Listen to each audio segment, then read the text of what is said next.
आमदार संग्राम जगतापांना पक्षाकडून नोटीस। अजित पवारांच्या इशाऱ्यानंतर सुनील तटकरे यांनी नोटीस बजावली। दिवाळीची खरेदी हिंदूंकडूनच करा, जगताप यांना वक्तव्य भोवलं।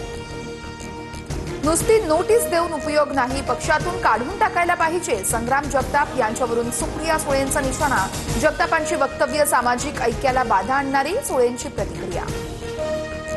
निलेश घायवळ विरोधात इंटरपोलकडून ब्लू कॉर्नर नोटीस जारी। अतिरिक्त माहिती, ठाव ठिकाणा मिळावा यासाठी नोटीस। इंटरनॅशनल क्रिमिनल पोलीस ऑर्गनायझेशनची पुणे पोलिसांना मदत।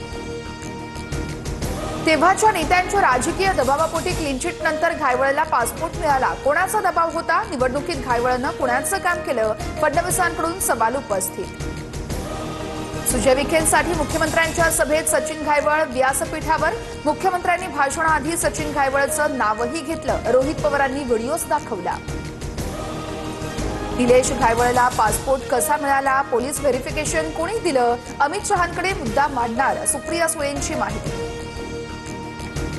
एकनाथ शिंदेंना भेटून बाजू मांडणार, रवींद्र धंगेकरांची माहिती। पुणे शहर गुन्हेगारीमुक्त व्हावं हे शिंदे फडणवीसांचंही मत, मात्र मलाच का टार्गेट केलं जातंय, धंगेकरांचा सवाल। अजित पवार आमचे नेते, पण प्रशासन दादांचं कितपत ऐकतं, रवींद्र धंगेकरांकडून शंका उपस्थित।